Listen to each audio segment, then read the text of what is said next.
화요일 저녁 집회에 나오신 모든 분들 주님의 이름으로 환영합니다. 어느 곳에 있든지 주님의 은혜가 거기에 분명히 함께 하실 줄로 믿습니다. 성령님께서 시간과 공간을 초월해서 분명히 거기도 역사하심을 믿고 있는 그 자리에서 큰 은혜 받고 새로운 결단이 일어나게 되기를 주님의 이름으로 기원합니다. 흔히 우리 교회 시대를 성령의 제3시대 그렇게 이야기를 합니다. 물론 꼭 그렇게 구분 지을 수는 없지만 구약 시대는 성부 하나님의 제1시대고 신약 시대는 성자 하나님의 제2시대고 이제 성자이신 예수 그리스도께서 부활 승천하신 다음에 교회 시대는 성령 하나님의 제3시대가 열렸다. 우리 그런 이야기를 합니다. 물론 성부, 성자, 성령 그 세 위격의 하나님은 한 분 하나님이기 때문에 구약 시대에도 함께 역사하시고 신약 시대에도 함께 역사하시고 교회 시대에도 성부, 성자, 성령 세 하나님이 함께 역사하실 줄로 믿습니다. 그러나 두드러진 사역은 교회 시대는 성령의 제3시대라고 해도 과언이 아닙니다. 이제 120명의 제자들이 마가의 다락방에서 간절히 기도할 때 성령께서 강림하셔서 그들의 마음이 뜨거워졌어요.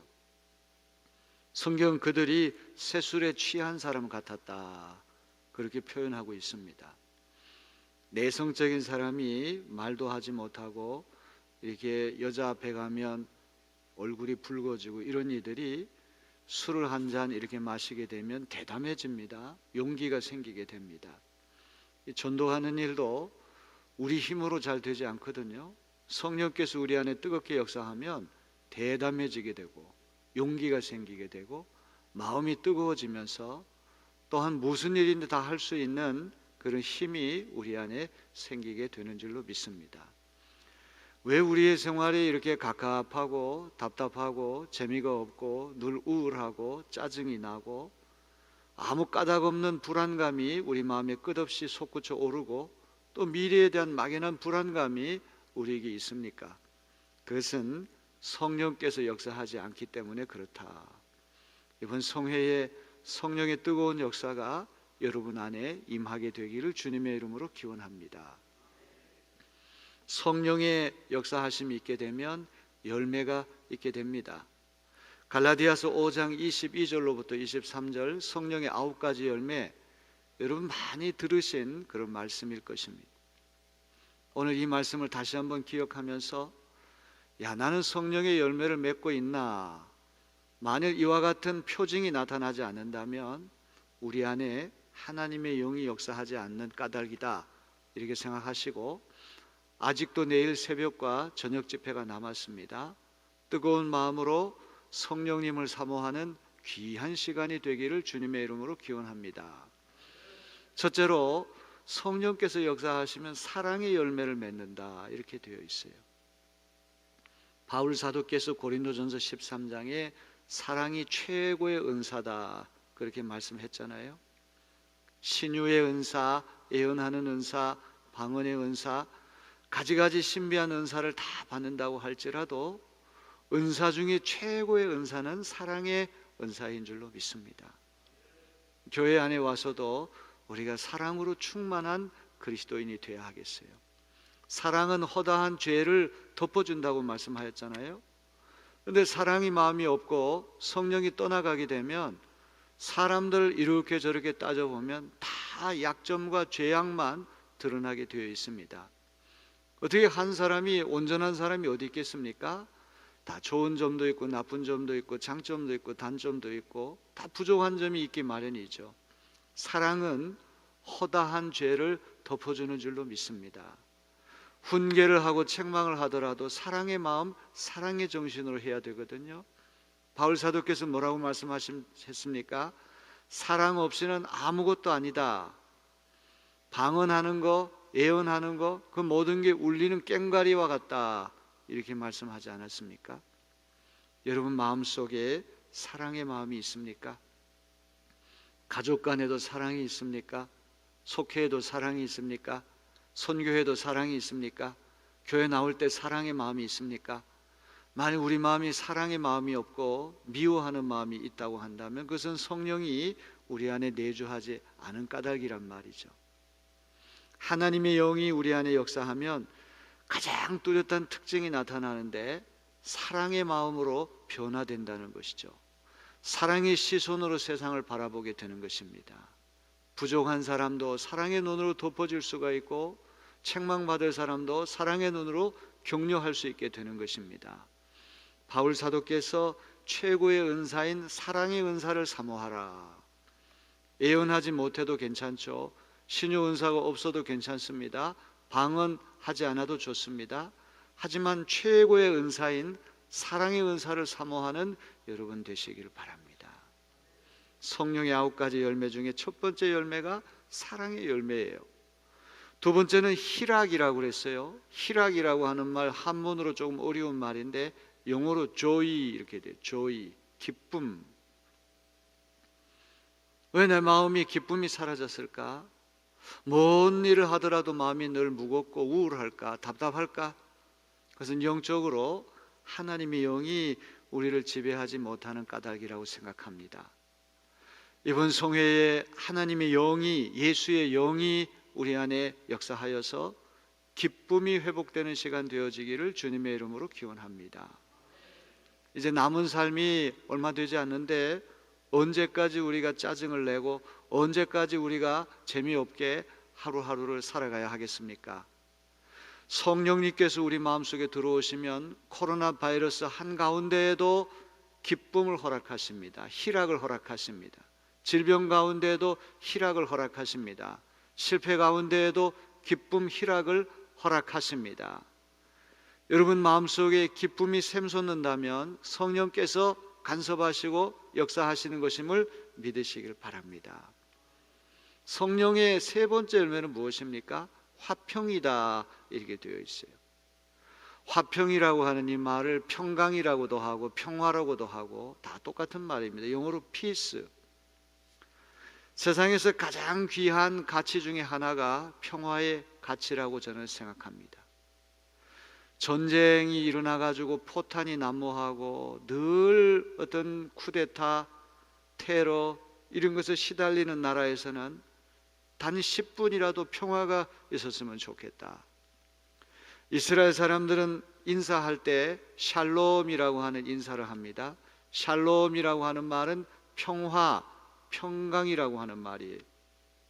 에루샬롬, 에루살렘이라고 하는 이 도시도 평화의 도시다 그런 뜻입니다. 얼마나 평화를 갈구했으면 도시 이름을 평화의 도시라고 이름 붙였겠습니까? 실제로 예루살렘은 전쟁이 그치지 않고 지금도 중동의 화약고라고 하는 말이 있지 않습니까? 수천 년 동안 외침에 시달리고 수백 년, 수천 년 동안 많은 전쟁의 참상을 겪은 나라가 바로 이스라엘이고 그 이스라엘의 수도가 예루살렘이란 말이죠. 그들은 너무나 평화가 그리웠기 때문에 도시 이름도 에루샬롬, 에루살렘, 평화의 도시라고 하는 이름 붙였던 것입니다. 아침에 만나고 점심에 만나고 저녁에 만날 때도 샬롬, 평화가 있을지어다. 하나님께서 우리 안에 계시고 예수의 영이 우리 안에 있게 되면 하나님께서 평화로운 마음을 주세요. 세상이 시끄럽고 세상이 이렇게 날마다 전쟁터 같고 하루하루 급변하는 그러한 세상 한가운데에도 이상하게 하나님께서 태연한 마음을 허락하시고 막 다급하게 움직이는 것이 아니라 느긋한 마음을 우리에게 허락해 주시는 것입니다. 이번 부흥송회 동안에 예수의 영이 여러분을 사로잡아서 주님이 주시는 성령의 세 번째 열매인 화평이 가득 차게 되기를 주님의 이름으로 기원합니다. 제가 늘 이야기를 하잖아요. 마음에 평화가 없으면 찻잔 하나도 덜덜 떨려가지고 마실 수가 없게 됩니다. 자기 이름 석자도 제대로 쓸 수 없을 지경 될 때가 있습니다. 평화가 얼마나 중요한지 알 수가 없어요. 아름다운 시골 자연 환경에 나가게 되면 마음이 갑자기 고요해지고 평화롭게 됩니다. 이 도시에 북적북적대고 힘들게 복잡하게 살다가 전원으로 나가게 되면 한없이 우리 마음이 평화롭게 됩니다. 여러분 우리가 비록 도시의 밀림 가운데 살지만 성령께서 우리 마음을 조장하시고 성령께서 우리 마음을 잡아주시면 예수의 영이 우리 안에 있게 되면 화평의 열매를 맺게 될 줄로 믿습니다. 내 마음이 평화롭게 되면 다른 사람들이 나에게 시비를 걸고 싸움을 걸고 나를 중어하고 나를 괴롭힌다고 할지라도 똑같은 방법으로 대하지 않고 화평을 맺는 역사가 일어나게 될 것입니다. 제가 참 좋아하는 말이 화의부동이라고 하는, 화의부동, 화목하지만 똑같은 사람은 되지 말라. 세상에 나가서 직장 생활할 때 못된 사람도 있고 아주 고약한 사람도 있지만 그런 사람과 똑같은 사람은 되지 않지만 그들과 화목하게 지내라. 이것이 예수님이 우리에게 가르쳐 주시는 귀한 정신인 줄로 믿습니다. 이번 송해 기간 동안에 예수의 영이 여러분 영혼 안에 충만하여서 화평의 열매를 두루두루 맺게 되기를 주님의 이름으로 축원합니다. 성령의 네 번째 열매는 무엇입니까? 오래 참음의 열매예요. 세상에서 가장 성미가 급한 민족이 우리나라 사람이라고 하는 말이 있습니다. 독일 같은 나라에는 관공서 가보면은 1시간, 2시간씩 기다리는 것이 상례입니다. 미국도 마찬가지죠. 그 출입국 할 때 비행기 타고 내려가지고 이제 그 어떤 이민국 통과하고 할 때 2시간, 3시간 걸릴 때가 많습니다. 장사진을 이룹니다. 그런데도 느긋하게 잘 기다립니다. 그런데 우리는 세계에서 가장 이 출입국이 빠른 나라가 우리 인천에 있는 공항이라고 하는 얘기를 들었습니다. 그 서양 사람들이 혀를 내두를 정도입니다. 다른 나라에 2-3시간 걸리는 우리는 몇십 분이면 해결되지 않습니까? 이렇게 성미가 급한다고 하는 건 참 좋은 일일 수도 있습니다. 다른 나라 10년 걸리는 걸 1년 만에 해낼 수가 있기 때문에 그런 것이죠. 산업화와 민주화라고 하는 이 두 토끼를 우리는 불과 몇십 년 만에 해냈습니다. 다른 나라에서 100년, 200년 걸린 것들을 우리나라에서 몇십 년 만에 산업화와 민주화를 동시에 이루어낸 민족입니다. 아마 빨리빨리라고 하는 이 어떤 추진력 때문에 이런 놀라운 역사가 일어났을 것입니다. 그러나 우리가 인생을 살아갈 때 성미 급하게 빨리빨리 하는 것만이 능사가 아니다. 때론 우리에게 오래 참는 그런 미덕이 우리에게 필요하다. 코로나 바이러스도 1년 이상 가까이 되고 언제 끝날지 기약이 없는데 이럴 때일수록 성령님이 우리 안에 내주하시면 소망을 갖게 해주시고 오래 참는 그런 마음이 생기게 될 것입니다. 자녀들에 대해서도 오래 참는 마음을 갖게 되고 또 우리 교인들에 대해서도 오래 참는 마음을 갖게 되는 것. 왜 내 마음이 이렇게 쉽게 속단하고 쉽게 정죄하고 쉽게 심판하는 사람이 됐을까? 예수의 영이 우리 안에 충만하지 못한 까닭임을 기억하고 예수의 영이 여러분 사로잡으면 오래 참음의 열매가 맺혀지게 될 줄로 믿습니다. 성령의 5번째 열매는 무엇입니까? 자비의 열매. 이 자비라고 하는 말을 다른 말로 궁휼 이렇게 이야기를 해요. 자비라고 하는 말은 mercy, 불쌍히 여기는 마음이죠.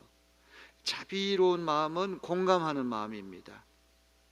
누가 안타까운 일을 당하게 되면 거기에 대해서 함께 공감하고 그 마음이 우리가 사라지게 되면 바로 옆에서 어떤 사람이 큰 어떤 상처를 입고 큰 어려움에 직면해도 공감하는 마음이 없으니 그 현장을 떠나고 도망가게 될 것입니다.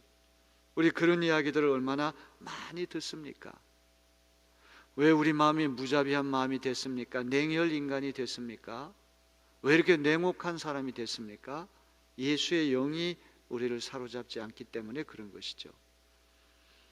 이제 오늘과 또 내일 새벽과 또 저녁 집회까지 이렇게 2차례 집회가 더 남았습니다. 아직도 늦지 않았습니다. 여러분 기도하십시오. 사모하십시오. 주님, 성령이 내 안에 충만하게 도와주옵소서. 예수의 영이 내 안에 충만하게 도와주옵소서.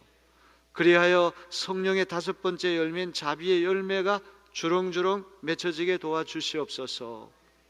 성령의 9가지 열매 중에 6번째 열매는 양선의 열매. 양선이라고 하는 말은 무슨 말입니까? 선량하고 선하다는 말. 거꾸로 하면 선량하다는 말. 우리가 어떤 사람에게 무너집니까? 그 얼굴이 선량한 사람, 한없이 착한 사람들, 그런 사람들 보게 되면 우리 마음이 저절로 무너지죠. 제가 아직도 잊을 수 없는 그런 하나의 기억이 있습니다. 제가 독일 가서 공부를 하게 될 때 어떤 분이 이 김치를 보내주셨는데, 이제 그 김치 이제 그 수확물을 찾기 위해서 물어 가지고 먼 거리를 열차를 타고 갔어요. 근데 그 수확물을 내주는 독일 아저씨 얼굴을 딱 보니까 너무 사람이 착하게 보이는 거예요. 선량해 보여요. 얼굴 그 자체가 저분은 평생 법 없이도 살 사람이구나. 정말 순박하게 소박하게 착하게 살아오신 분이구나. 상당히 먼 길을 물어 가지고 거기 찾아갔는데, 그분의 그 아저씨의 얼굴을 보는 순간에 그 모든 힘들었던 것이 눈 녹듯이 다 사라졌던 그런 기억이 있습니다. 여러분, 우리 예수 믿는 이들이 선량한 사람들이 돼야 돼요. 착한 사람들이 돼야 돼요. 당연한 말인데도 우리가 그렇게 하지 못할 때가 얼마나 많습니까? 성령께서 예수의 영이 우리를 사로잡으면 양선의 열매, 굿네스, 착함의 열매가 두루두루 맺혀지게 된다는 말이죠. 7번째 열매는 무엇입니까? 충성의 열매. 이 충성이라고 하는 것도 참 귀한 거예요. 사극을 보게 되면 임금님이 간신을 만나가지고 큰 어려움을 당해요. 항상 그런 가운데에도 충신이 옆에 있기 마련입니다. 비가 오나 눈이 오나 일편단심 변함이 없이 임금님을 보좌해줘서 그 임금님이 그 어려운 위기를 잘 극복해내는 그런 이야기들. 하나님은 어떻게 어떤 조직이나 어떤 기관에도 다른 사람들이 다 배신하고 다 고개 돌리고 자기 이익을 쫓아가지고 다 이렇게 저렇게 흔들릴 때도 충성된 마음을 가진 이들을 붙여주신다는 말이죠. 바로 그런 이들 때문에 한 조직과 한 국가와 심지어 교회조차도 이렇게 바로 설 수 있는 것이 아니겠습니까? 예수의 영이 우리 안에 들어오면 충성의 열매가 맺혀지게 될 줄로 믿습니다. 충성된 주님의 종들이 되시기를 바랍니다. 8번째 열매는 무엇입니까? 온유의 열매예요. 온유라고 하는 말의 뜻은 무엇입니까? 따뜻할 온자에 부드러울 유자. 친절하다, 겸손하다, 또 따뜻하다, 여러 가지 말들이 여기 다 포함되어 있을 거예요. 여러분, 온유라고 하는 이거는 흐물흐물해가지고 뼈 없는 사람 얘기하는 게 아닙니다. 무골호인을 얘기하는 게 아닙니다.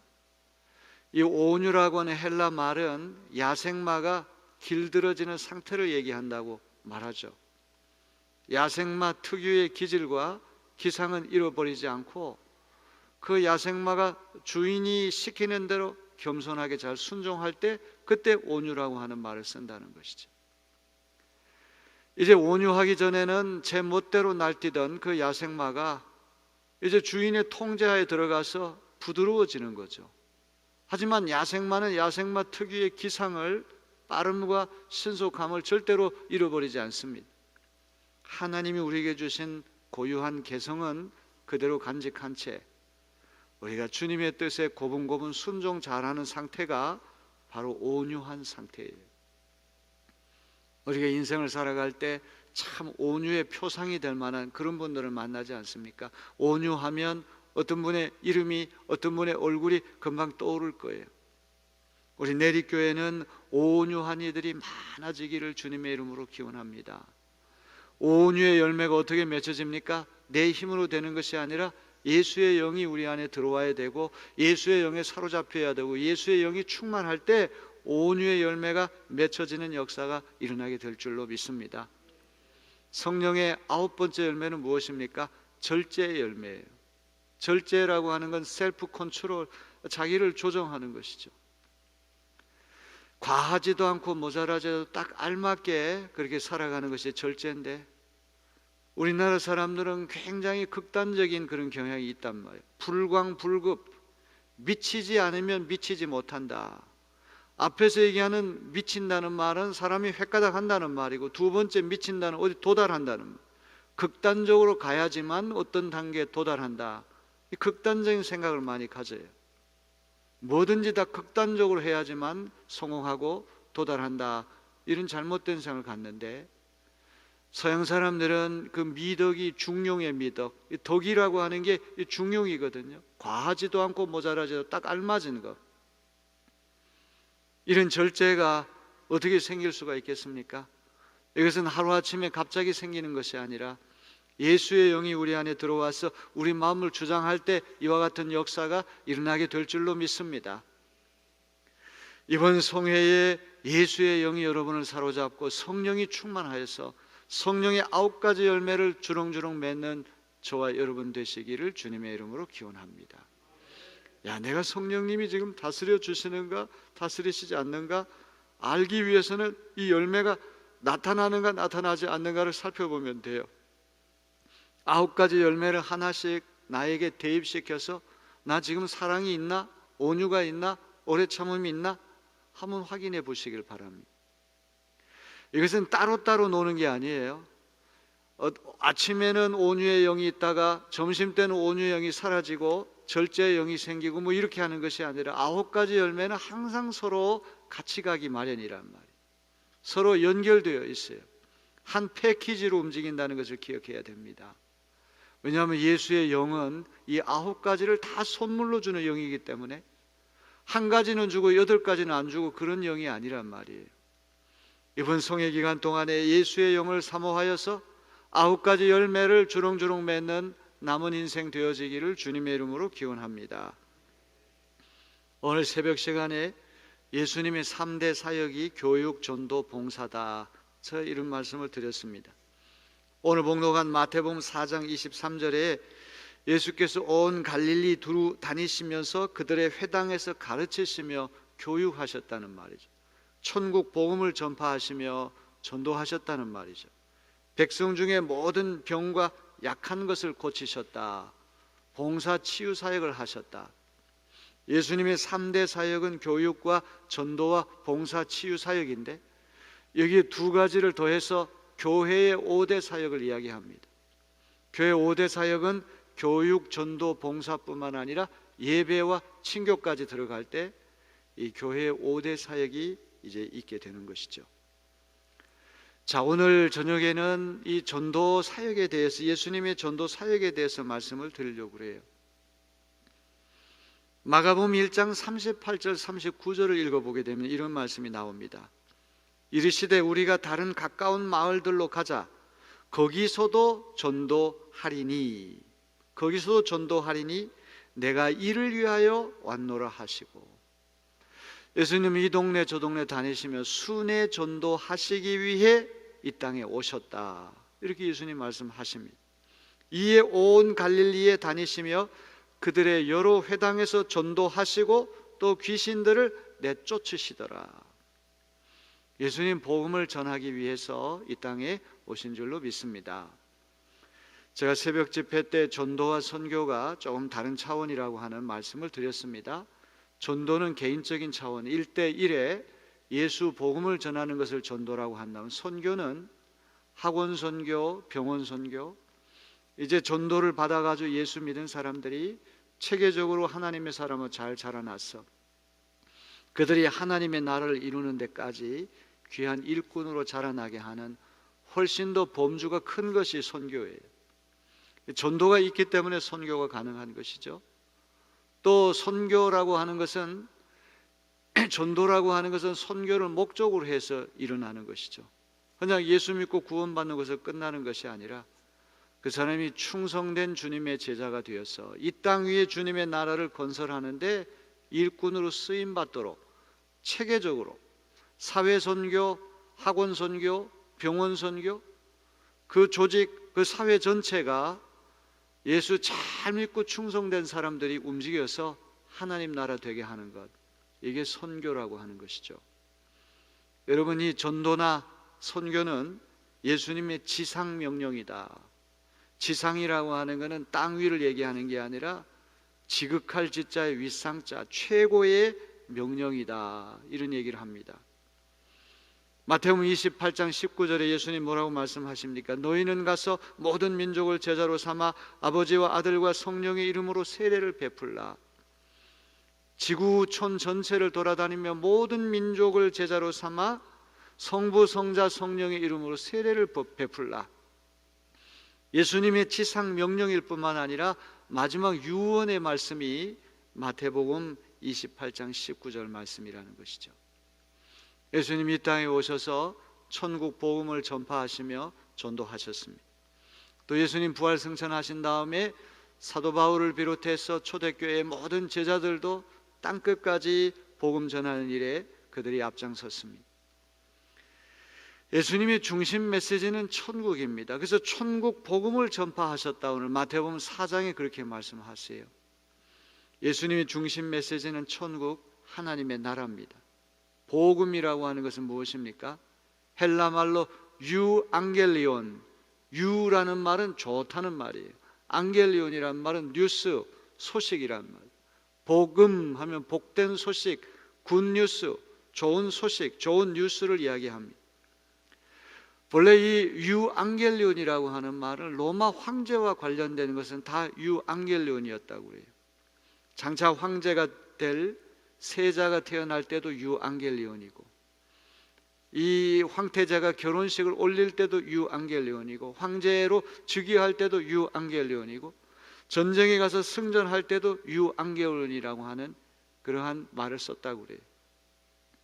놀랍게도 이제 기독교가 생겨난 다음에 이 유앙겔리온이라고 하는 말은 모조리 예수님께 적용되는 단어로 쓰임을 받게 됐다는 말이에요. 예수님 자신이 유앙겔리온인 줄로 믿습니다.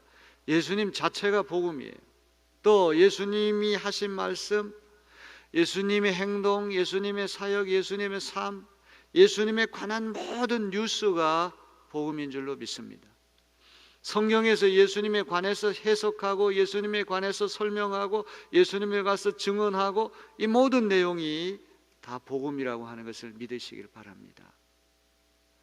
우리는 이 복음이 너무나 소중한 것이기 때문에 이 복음을 혼자만 간직하지 말고 많은 이들에게 복음을 나누어서 그들이 다 복음을 접하고 예수 믿고 영생 구원 받는 그런 일에 우리가 다 일치된 순종으로 하나가 되어야 할 줄로 믿습니다. 예수님이 왜 복음입니까? 오늘 너무나 중요한 이야기, 기초적인 이야기 다시 한번 잘 들으시고 이 복음에 사로잡히는 저와 여러분들이 되기를 바랍니다. 예수님 왜 복음입니까? 예수님은 우리를 죄와 죽음에서 건져주시기 때문에 복음이란 말이에요. 이 세상에 죄가 없는 사람은 하나도 없어요. 죄 때문에 문제가 생기고, 죄 때문에 다툼이 생기고, 죄 때문에 불안이 찾아오고, 죄 때문에 죽음이 찾아온다는 말이죠. 기독교는 원죄와 자범죄, 본죄라고도 얘기를 하죠. 두 가지 종류의 죄가 있다고 그래요. 원죄를 독일 사람들은 상속죄, 유전죄 이렇게 이야기를 해요. 이거는 불가항력적인 죄를 이어받는, 유전으로 물려받는 거예요.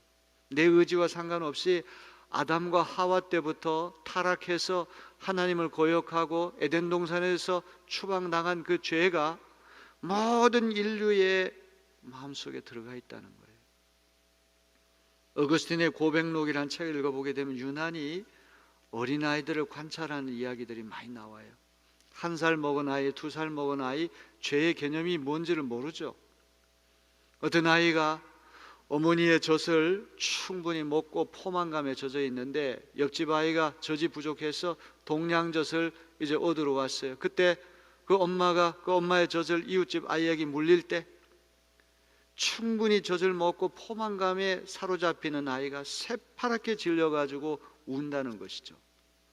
어거스틴은 그 광경을 보면서 자, 저 말 못하는 어린아이 속에도 아담과 하와의 죄가 면면히 계승되고 있구나, 유전되고 있구나, 상속되고 있구나.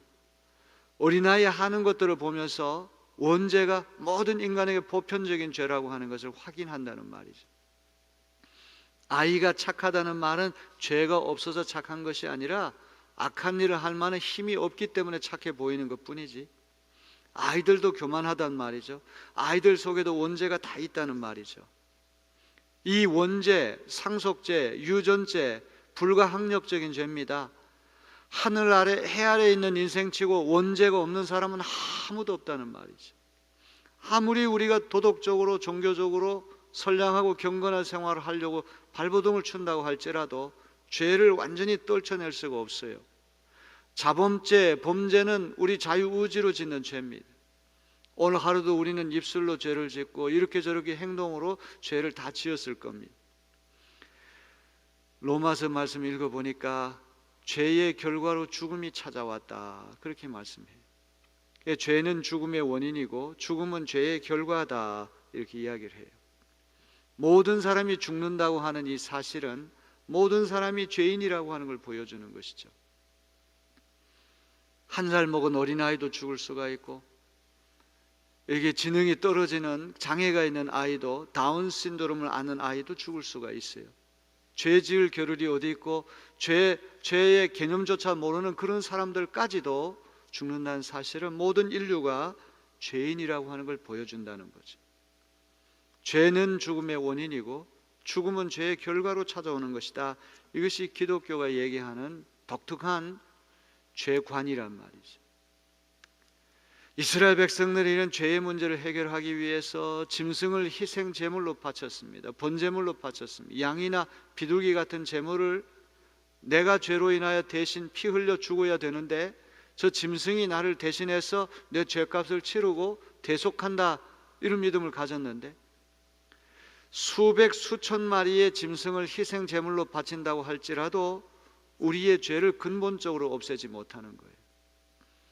예수님께서 십자가 달리셨을 때 제자들이 봤던 놀라운 진리는, 야, 저 예수님은 바로 어린 양 희생 제물이 되셔서 우리의 모든 죄를 대신 뒤집어 쓰시고 피 흘려서 내가 형벌 받아야 할 것을 우리 예수님이 대신 받아주셨다. 저것은 대속의 죽음이다. 제자들이 그것을 발견했다는 것이죠. 짐승의 희생 제물은 수백, 수천, 수만 번 죽을 때까지 되풀이해도 영원히 우리의 죄를 제거하지 못하는데, 예수님의 십자가 대속의 죽음은 once and for all, once and for all, 딱 한 번, 단 한 번 십자가의 희생 제물이 됨을 통하여 아담 이래 인류의 종말에 이르기까지 모든 사람들의 죄를 대속해 주시는 대속의 죽음이 되셨다는 거예요. 아멘. 복음이 왜 복음입니까? 오늘도 죄 문제 때문에 얼마나 많은 사람들이 괴로움을 당합니까? 죄 때문에 다툼이 오고, 죄 때문에 평화가 사라지고, 죄 때문에 분열이 생기고, 죄 때문에 악의 다툼이 생기고, 오늘 이 세상은 죄로 가득 찬 세상인 것을 우리는 너무나 잘 압니다.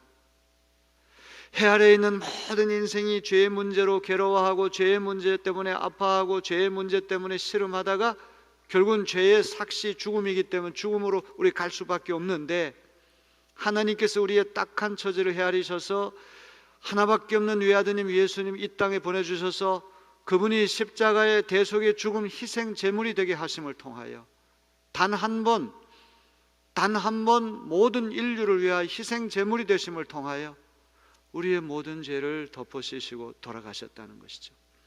예수 그리스도를 믿는 그 순간에 이중 전가, 이중 교환이 일어난다는 것이죠.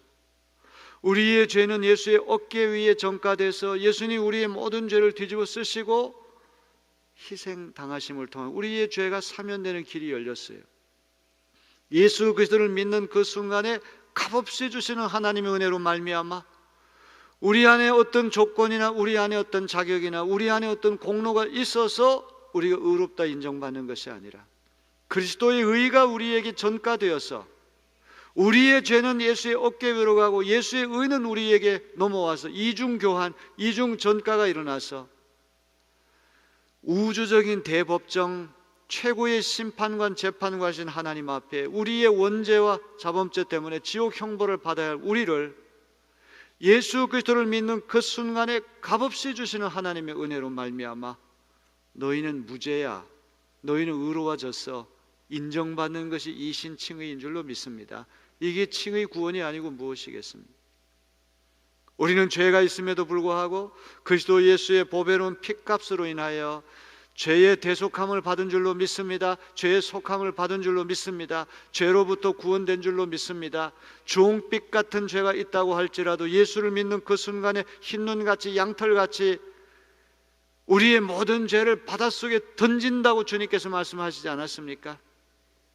문제는 이런 죄사함의 확신이 없기 때문에 우리는 여전히 죄책감에 시달리고 죄사함의 그런 은혜 기쁨을 우리가 누리지 못하고 늘 죄의 노예가 돼서 하루하루를 살아갈 때가 얼마나 많습니까? 사랑하는 성도 여러분, 예수님이 왜 복음입니까? 예수님에 관한 모든 것이 왜 복된 소식입니까? 예수님은 이 땅 위에 죄의 문제를 해결하기 위해 오셨어요. 죄의 문제를 해결할 때 죽음도 해결되는 줄로 믿습니다. 왜? 죄는 죽음의 원인이고 죽음은 죄의 결과이기 때문에 그런 것입니다. 연결고리가 있기 때문에 죄의 문제를 해결하지 않고는 죽음 문제 해결될 길이 없는 거예요.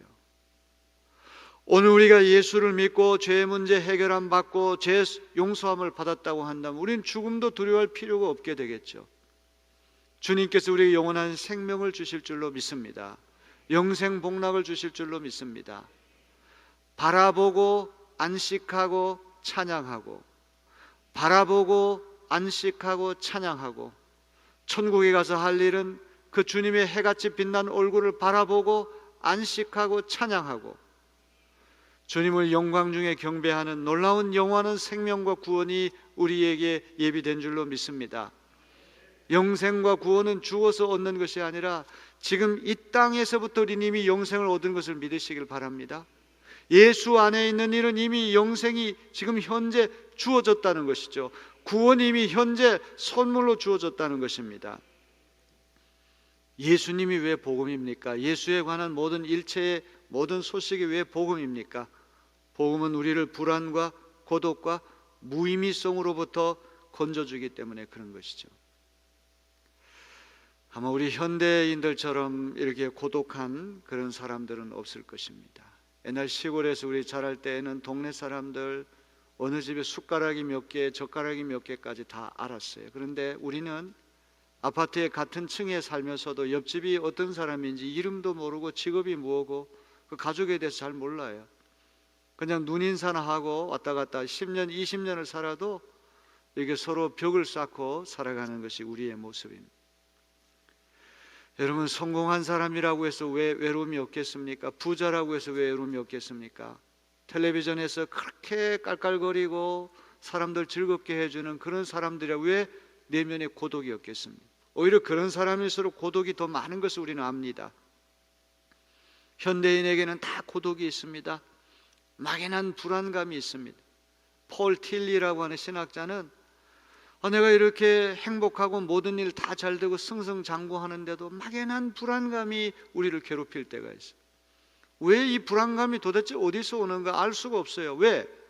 객관적으로 되어진 일들은 하나에서부터 10까지 다 문제 없거든요. 다 만사가 오케이예요.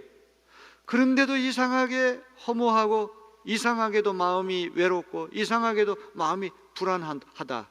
이걸 폴 틸리라는 신학자는 존재론적 불안, ontological anxiety 이 표현을 썼어요. 존재론적 불안.